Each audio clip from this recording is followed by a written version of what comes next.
Il faut maintenant s'intéresser de très près à des liens insoupçonnés, mais bien réels, entre Alexandre Djouri et un certain Alexandre Benalla.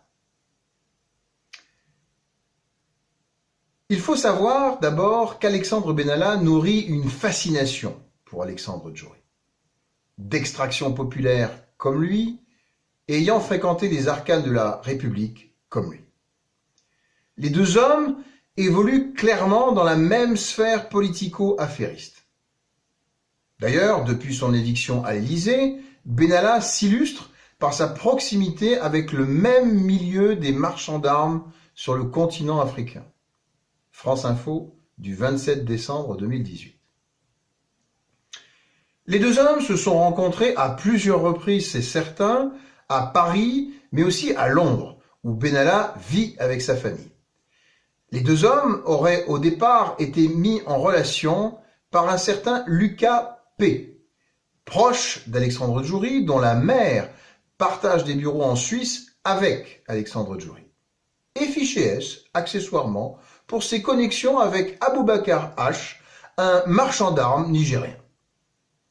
Benalla est un familier du fils Germain Djouri, avec qui il évoque le monde des affaires, mais également la Russie.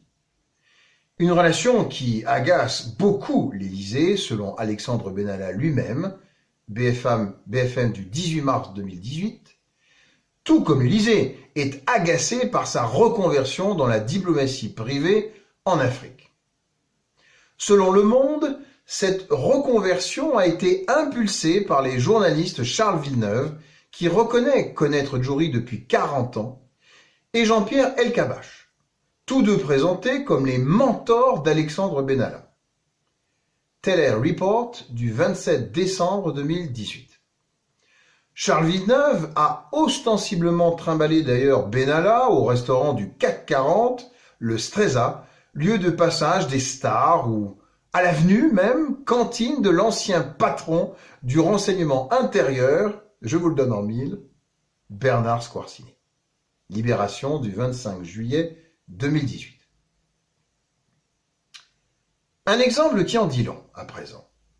Avant la visite d'Emmanuel Macron au président tchadien Idriss Déby, le 22 décembre 2018, amené au pouvoir par la DGSE et le meilleur allié français au Sahel, il faut le savoir, Benalla avait rencontré ce dernier peu de temps avant, ainsi que son frère Oumar, qui comme patron de direction générale stratégique, a la haute main sur les commandes d'équipements militaires au Tchad.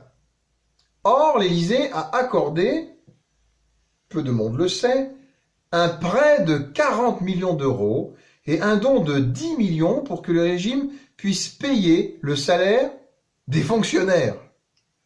Et ce, uniquement pour le mois de décembre. Le contribuable français appréciera et sera sans doute heureux de l'apprendre. Voir Benalla le Barbouze qui en sait trop par Gilles Berti du 8 décembre 2018. Tous les frais de Benalla ont été réglés par un autre intermédiaire en Afrique, son mentor franco-israélien, Philippe Ababou Solomon.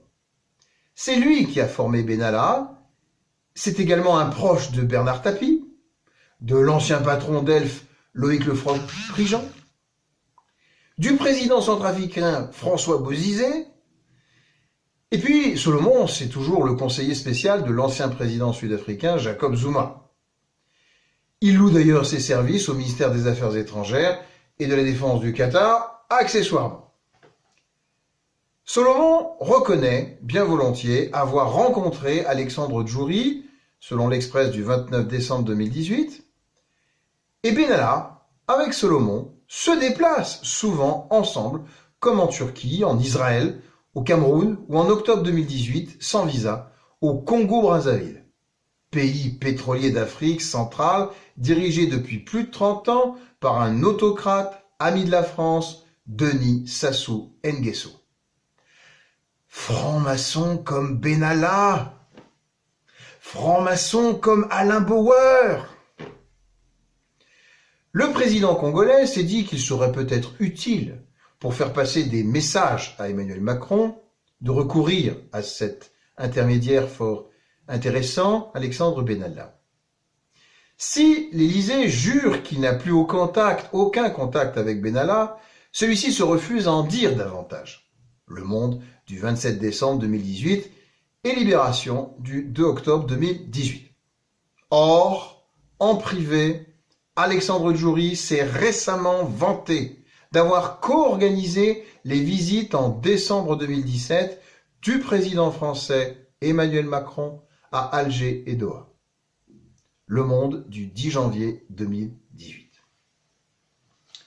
Mais qui est donc Alexandre Benalla?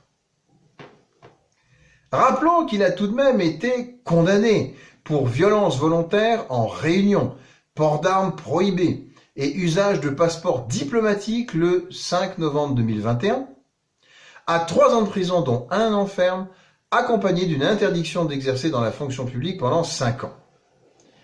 Il a également été placé en garde à vue avec son épouse le 14 décembre 2021 dans le cadre de l'enquête pour corruption, trafic d'influence, blanchiment de fraude fiscale aggravée, faux et usage de faux et d'abus de biens sociaux. Tout ceci sur les contrats de sécurité avec 2 oligarques russes négociés avant et après son départ de l'Élysée en 2018. Mediapart du 14 décembre 2021. Le premier contrat, en lien avec la société Mars de Vincent Kras, son associé sur la place Contrescarpe, a été signé avec Iskander Makhmoudov, proche de Vladimir Poutine, et soupçonné par plusieurs magistrats européens d'accointance avec l'un des pires groupes criminels moscovites. Benalla était alors à l'Élysée, habilité secret défense et dans les secrets du président de la République. Quant au deuxième contrat, il a été signé après son départ de l'Élysée avec un autre proche de Poutine, Farkhad Akhmedov, montant total 2,2 millions d'euros, dont 350 000 euros récupérés par Benalla au Maroc. Réaction de l'intéressé, pas de quoi ébranler l'ex-Rambo de l'Élysée. Dans la vie, il n'y a rien de grave, confie-t-il à France Dimanche. Et puis, les liens étroits avec Emmanuel Macron ne sont plus à démontrer. On sait moins, par contre, qu'il a été recruté par Nicolas Sarkozy. Et qu'Emmanuel Macron a intensifié son rapprochement avec Nicolas Sarkozy pendant que Benalla a fait de même avec Djouri. Ce petit monde entretient ses relations depuis longtemps jusqu'à aujourd'hui. Ainsi, Sarkozy a été le représentant officiel de Macron pour la cérémonie d'investiture de la nouvelle présidente de Géorgie. Les 2 hommes ont déjeuné ensemble 48 heures avant l'allocution télévisée du président, durant laquelle il a annoncé un train de mesures pour calmer la crise des gilets jaunes, dont certaines d'entre elles ont été directement inspirées par Sarkozy. Mediapart du 19 décembre 2018. Mais sait-on que Benalla fut le garde du corps de Martine Aubry, de François Hollande, d'Arnaud Montebourg? Moi, je suis un moine soldat, dit-il. Quand on me demande quelque chose, je suis là. Et puis dans son carnet d'adresses bien rempli, figurent au surplus de Djouri des personnalités influentes, à la réputation parfois controversée, comme le milliardaire syrien Mohamed Izzat Khattab, impliqué dans des escroqueries. Libération du 25 juillet 2018. Ou encore l'homme d'affaires Vincent Miclet, qui a bâti sa fortune en Angola. France Dimanche du 20 février 2019. Le président Macron le présentera même à son homologue tchadien le 22 décembre 2018 comme, je cite, un intermédiaire officiel ou officieux de l'Élysée. Je répète, un intermédiaire officiel ou officieux de l'Élysée. Mais dans quelle république est-on? Dans quelle démocratie française est-on? Presque par nécessité, il admet les dysfonctionnements au cœur de l'Élysée.